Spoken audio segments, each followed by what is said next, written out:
As a solo video producer and somebody who mostly works with multiple camera angles, auto switching functionality is at the top of my list of the most exciting functionality to come out in the last couple of years. In this video, we're going to take a close look at the YoloBox Extreme. There are two different kind of types of auto switching functionality that is available in this device. I'm going to run you through the setup, how I used it. This video is very long because I'm also going to throw in a couple of real life video samples of this software in action. So if you want to skip around, please use all of the chapter markers that are down below in the description. And without further ado, let's dive into auto switching.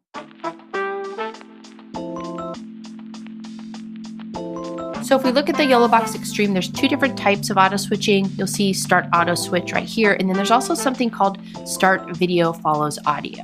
The auto switching functionality that's in this device is similar to the auto switching in the Rodecaster video. However, the video follows audio functionality is what I'm really interested in. What it allows you to do is to set certain parameters around what camera angle you want to be displayed, depending on what audio source is picked up. So that's what we'll go through today. But first, let's look at the equipment breakdown. Today, I've got 3 separate cameras set up with audio running through each of those cameras.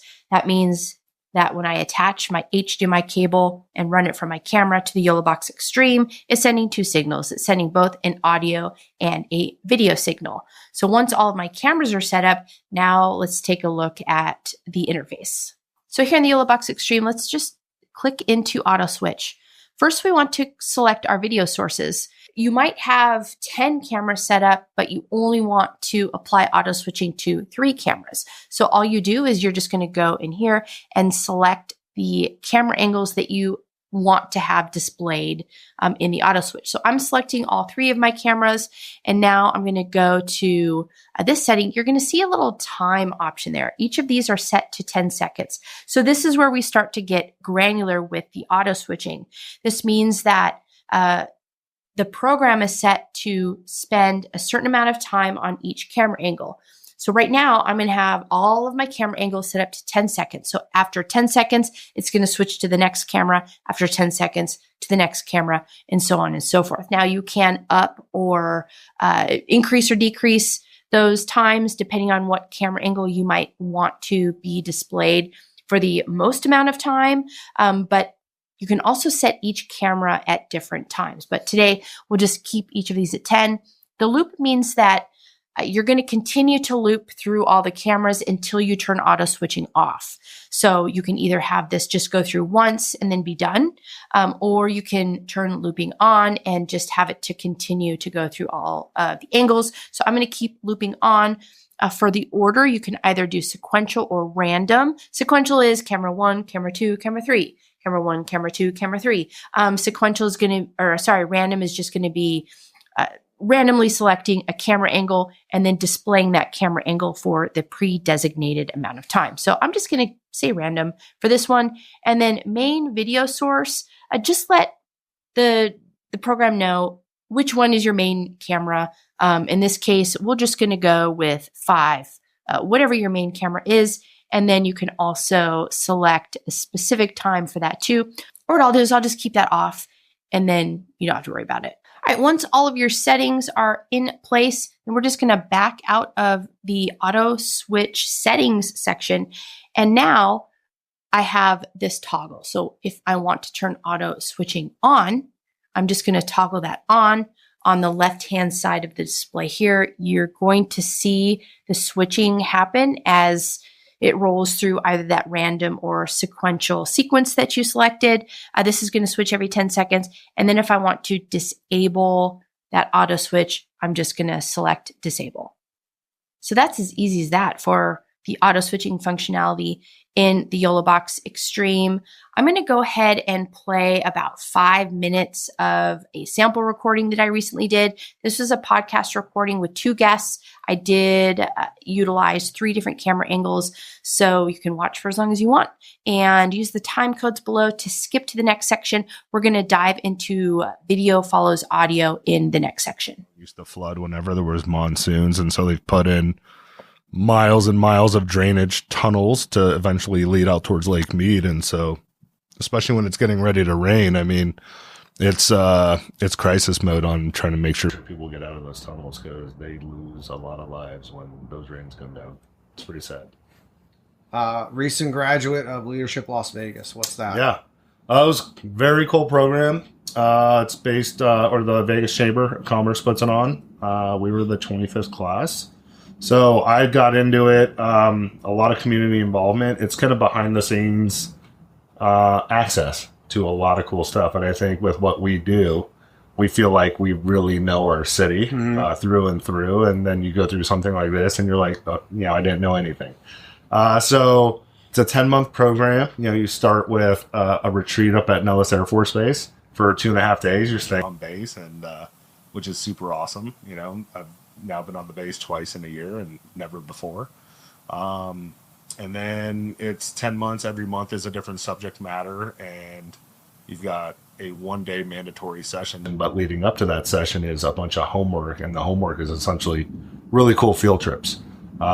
We went to the Nevada test site. We went to a prison. We went to the county jail, the coroner's office, UMC's ER, and the Liberace Major. Like, you can go on and on, right? The Formula One paddock. I mean, there were some tours I couldn't go on. It's it's a lot, but so for me, I got into it for the community aspect, the access aspect, and then I think the natural thing that comes with from it. It's a class of 60 individuals from all different backgrounds, and for me, what was surprising, I feel like everywhere we go, we know everyone. And I walked into the room and knew one person of the 60. So it was pretty awesome. I got to, a good friend of ours went through it, and he said, when you're done, you'll have 10 new best friends you have for life, 20 people you'll get together with every once in a while, and 30 you'll see here and there. And I think our class was pretty special. So I'd say we're probably teetering towards 15 to 20 that are amazing humans, and truly people we would have never crossed paths with. So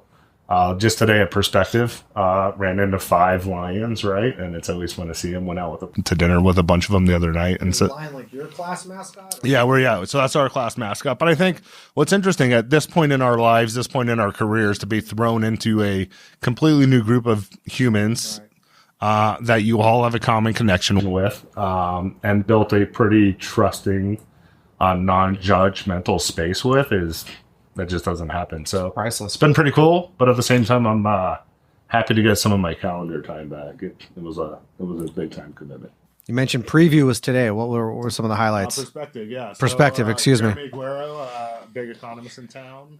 Did he depress everybody, or no, rah? But no, I think it's just talking about Vegas in general. I think the national sentiment right now, Vegas is overpriced, tourism is down, et cetera, et cetera.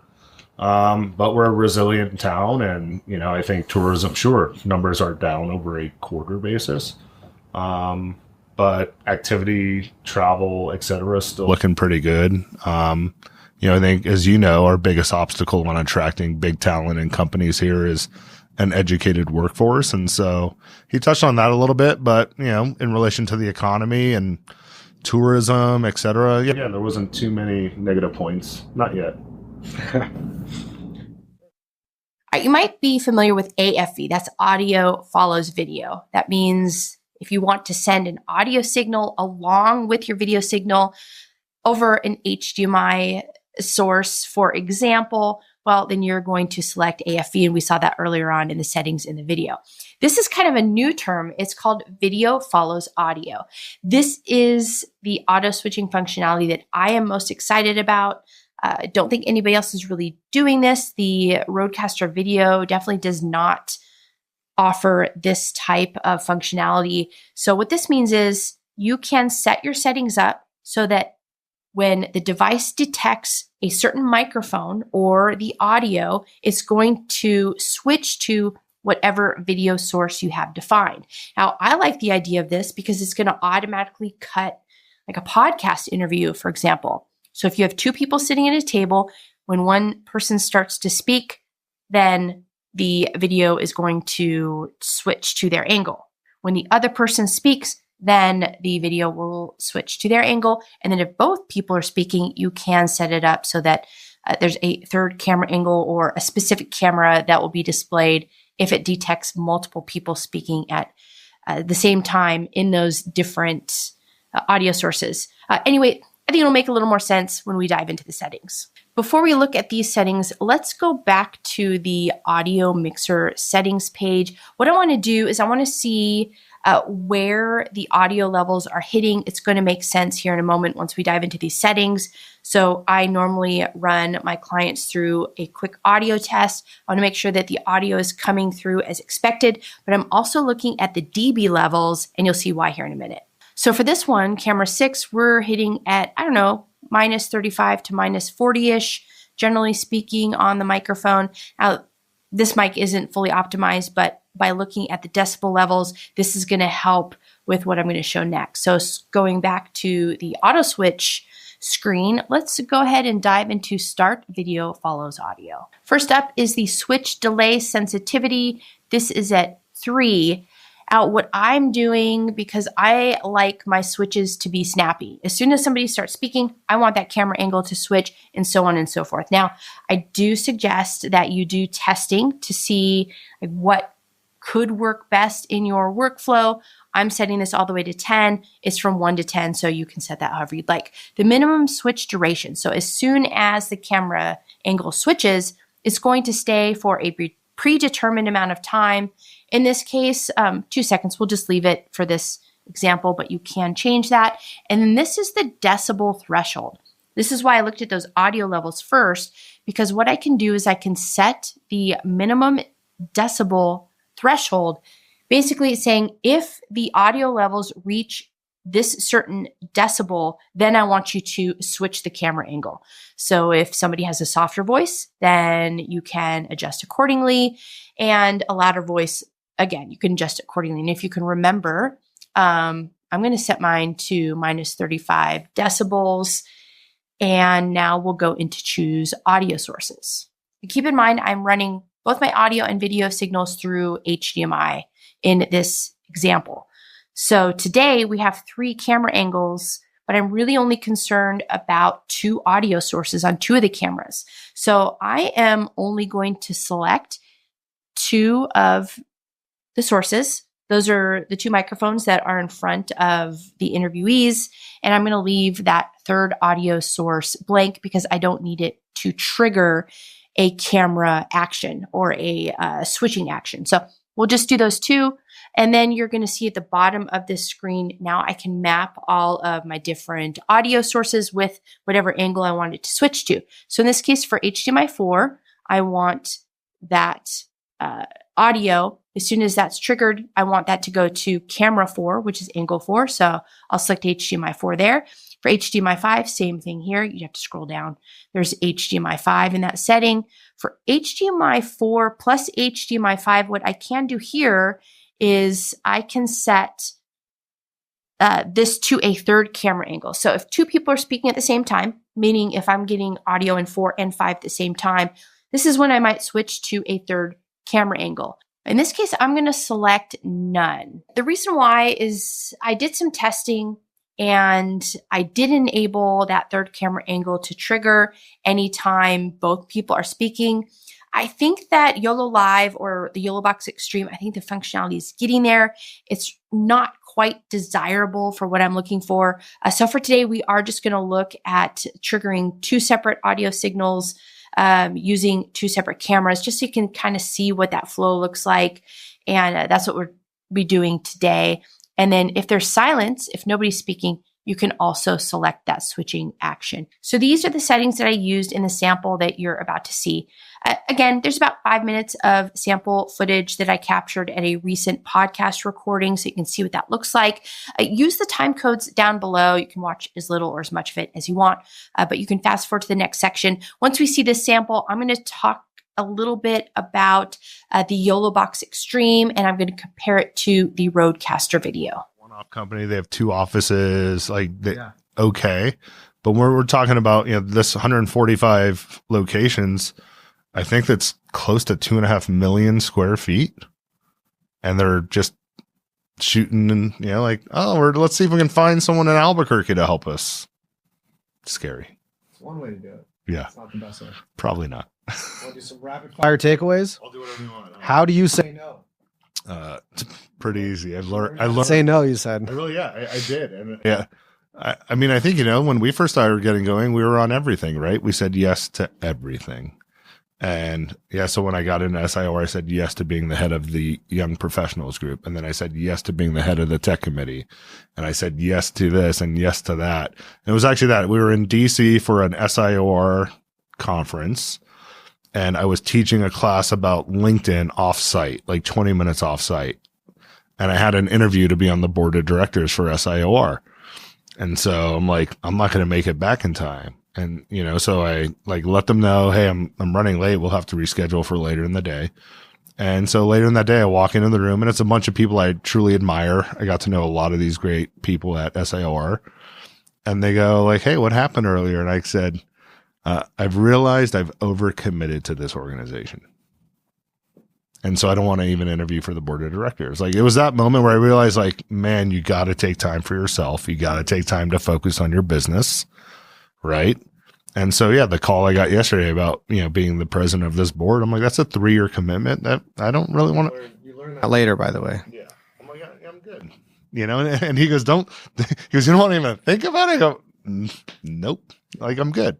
And so I think it's learning to, it's really learning to, do things on your terms. Right. And are there things I say yes to that I don't want to do? Sometimes, but for the most part, like, no, I'm good. Yeah. How do you feel about your brother Nick and what he's done with the restaurant? Blown away. Really blown away. People always thought I would take over the restaurant, and I didn't really want to. And I was always worried that Nick wasn't going to be able to do it to the extent my dad did it. And he has blown it out of the water. He stepped in when my dad passed away. And not only stepped in, but has implemented so many cool programs within the restaurant. All these things, like when we wanted to like make suggestions or make changes, my dad would be like, "You shut up! Whose name's on the door?" Right? Like that was the way it always was. And so there was no changing it. And like my dad would make some of his pastas from scratch and buy some, and now every pasta is made from scratch. And Nick does these cool bourbon dinners and Campari pop-ups and reverse happy hours, and his social media is on point, and he's crushing it, man. And I tried to go in there a couple of weeks ago with my daughter. I was like, hey, we're gonna come in at 6:30. He's like, no, you're not. I'm like, what do you mean? No, he's like 7:30 or 8. And so I was like, wow. He spent a boatload of money redoing the bar. I think it's the coolest bar in Henderson now. I think he doubled the seating. I think the food is better than it's ever been. And, I go in, I'll be there tonight, and it's going to be jam packed. So he's crushing it, but at the same time, he's exhausted, right? I mean, he works his ass off. And so, while I'm so proud of him, I'm not jealous of him. During COVID, obviously restaurants all closed. He was someone I was watching, him and like Dana White. So what'd you think? Let me know in the comments below what you thought of that sample. For me, I think it's very close to being usable. On the YoloBox Extreme, you can record externally. That means that I can record all of the video files that come out of this device. I did a whole video about live streaming and external recording in a separate video. I'll also leave the link to that video down below if you're interested in really seeing those settings. But what I am finding is that if I'm using the 2 video angles only, when I go into my edit, I can incorporate that third video angle. I can manually insert that third video angle and probably get pretty close to what I prefer to be a switching action. I do feel like it's still a little bit delayed, although I have that setting set at 10, but it's getting really close. I think for live streaming, this is gonna work great. If YOLO Live provided us with an XML file that we could fine tune those switching adjustments in the edit.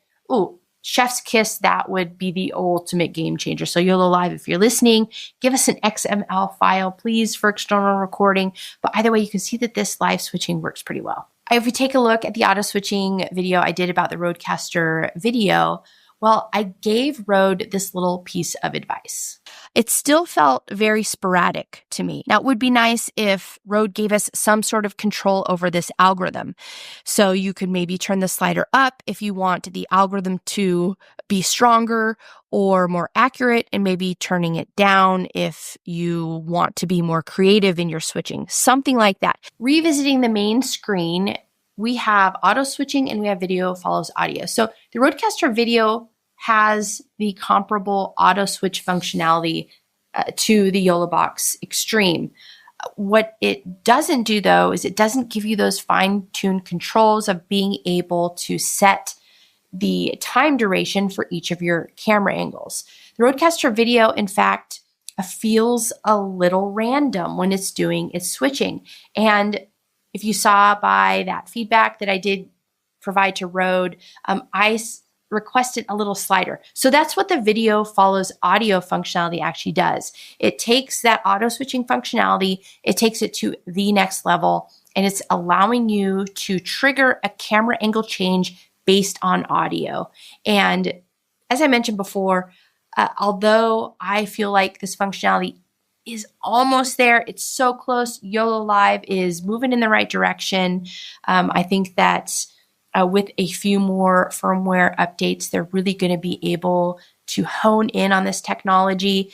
And it's something that makes me very excited and, dare I say, game-changing. Because there are so many different auto switching options to fine-tune in the YoloBox Extreme, in order to test, I do suggest what I did for today.